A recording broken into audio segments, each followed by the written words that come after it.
ሰላም እንዴት ናችሁ?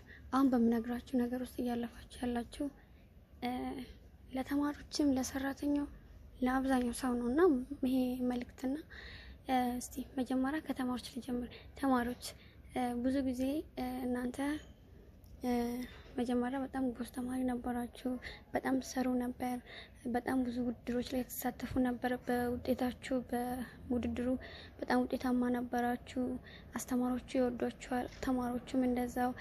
በቃ መቼ ነክቶ ትምህርት ቤት ሄዳለሁ የምትሉበት ጊዜ ላይ ነበረ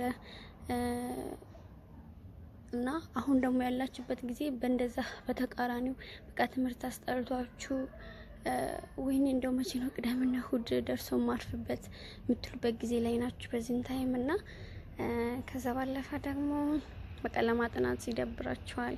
በቃ ደብተር ራሱ እስከ ማስጠላት ድረስ የሚደርስበት ታይም አለና እስቲ ይሄ ነገር እናንተ ጋር አለ ነበር እንደዚህ አይነት ነገር?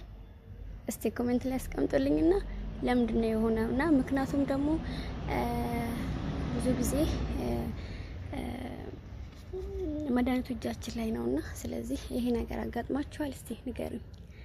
ሌላኛው ደግሞ ለሰራተኞች ተማርቃችሁ ግራጁዌት አድርጋችሁ ተማርቃችሁ ስራ ይዛችሁ በስራችሁ መጀመሪያ በጣም ውጤታማ ነበራችሁ። ከዛ በኋላ በቃ ስራውም እየተበላሸባችሁ የምትይዙት ገንዘብ ሳይበረክትላችሁ በቃ አንዴ ብላችሁ አንዳንዴ ደሞዝ ሳይቀር ደሞዝ ጊዜ የመውሰጃ ጊዜ ሳይደርስ እናንተ ብድር እየወሰዳችሁ ብድሩን ደሞዛችሁን በብድር በመክፈል የምትጨርሱ ሰራተኞች አላችሁ የላችሁ? ይሄ የብዙዎቹ ችግር ነውና ይሄ ነገር ለምን ሆነ?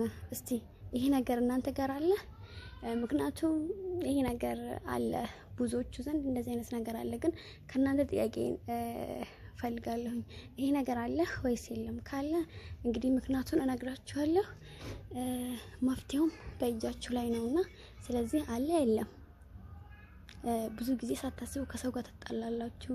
ብዙ ጊዜ ሳታስቡ በቃ አንዳንዴ እንዴ ምን ሆኜ ነው ብላችሁ ራሳችሁን ጠይቃላችሁ።